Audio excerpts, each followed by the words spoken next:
All right, so in this video, we are still on your target market. Now that you know who your target market is or have an idea of who you want to reach with your products or services, we are going to jump into the next two questions. And that is, where are they? And how can you reach them? So the second tier of analysis for your target market is really important. We want to find out, where do they spend their time? Are they online or offline? And where are they spending their time online? Now, the answer to the question, where do they spend their time online? Read this as, what are their priorities? This is important because if you know their priorities, you know where they want to spend their time and their money. So here are some examples of the different priorities that your target market might have. It's different from person to person. For example, for me, my family, my religion, and probably my time are pretty important to me. Friends, money, love, vacations, all the rest is important. Oh, maybe learning. If you can figure out their priorities, you know where they want to spend their time and their money, essentially. So this is my family. This is an older photo, but this is my number one priority. My family is so important to me. I have Dakota on the left, Delilah at the bottom, and my husband Paul. He is so handsome.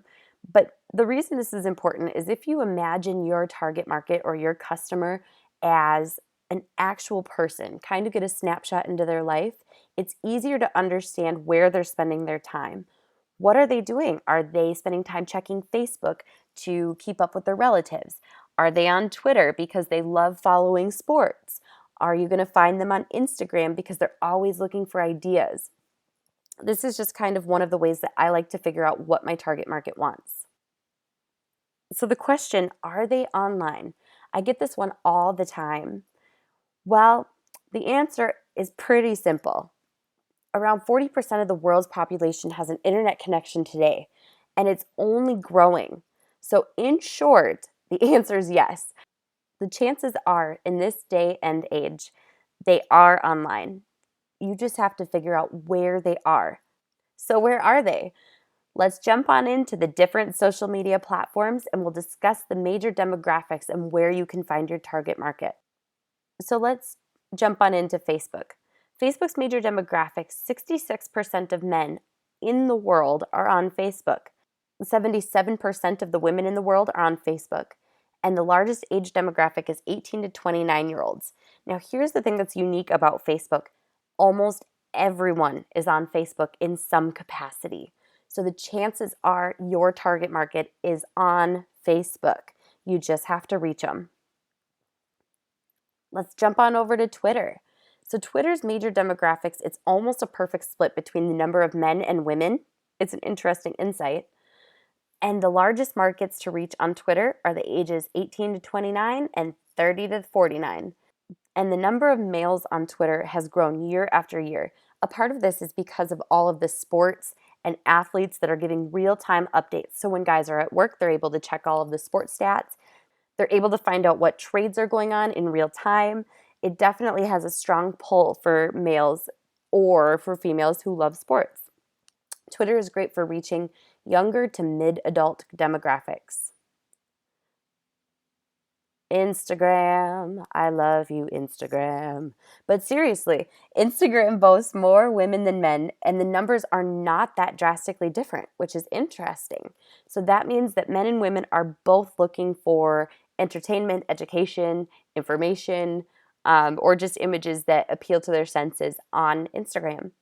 It's perfect for anyone under the age of 29, with over 53% of the users being under 29.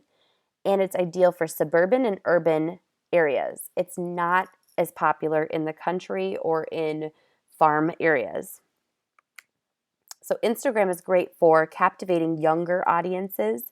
And when I say younger, they're obviously still 53% of Instagram's user base is over 29, but it's great for capturing teens and people with kind of disposable income.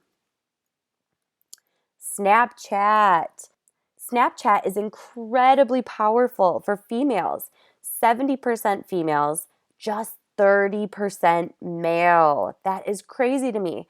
And Snapchat is the one social media platform that is almost exclusively youngins. Over 70% of Snapchat users are under the age of 25.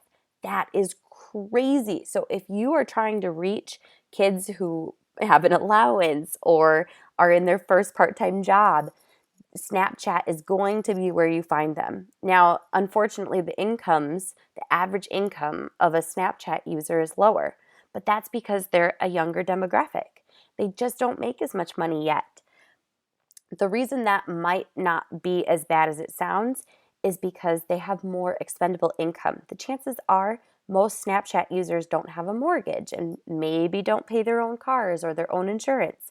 Some of them do, but many of them do not yet. They're still underneath the umbrella of their parents or their support.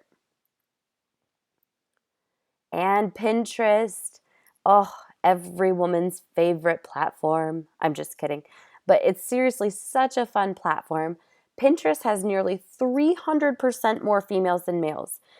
It is insane how popular Pinterest is with females. They love using it. They love checking out recipes or finding different ideas for fashion, coming up with decorations. It's just fabulous for women. And there's a fairly even distribution across all of the different ages on Pinterest, which is so interesting. That means that women of all ages love Pinterest and what it provides for them. Now, the average income on Pinterest is significantly higher than most of the other social media platforms. Over 30% of the users on Instagram make more than $75,000 a year. So if you have a luxury brand, if you have high-end items or services that you want to sell, get on Pinterest. Now, LinkedIn is a little interesting because it's the only one that's not technically a social network. LinkedIn is essentially a business professional version of a social network. It is not the same as Facebook. It's not even close to Instagram. No Pinterest there, although Pinterest does sponsor their posts on LinkedIn. LinkedIn boasts an even split between males and females, and almost all ages over 18 are incredibly active on LinkedIn. Now, business professionals are the number one user group on LinkedIn. So when you spend time advertising on LinkedIn, the chances are that there is a market with more money. They are working, they are progressing, they are advancing their careers. It is perfect for reaching affluent business professionals. Now, the two strategies that I use to choosing the platforms that you are going to use are number one, to go where your market is. If you want to reach males over the age of 55, the best way to go about it is probably going to be LinkedIn or Facebook, potentially Twitter as well. Or if you want to reach young moms, you know that Pinterest is popular, Instagram's probably a great place, and maybe a little bit of Facebook as well. But there's a second way that you can decide which platform to use. And this one's a little bit different. It's not what I recommend as your first, second, or even your third platform to expand into.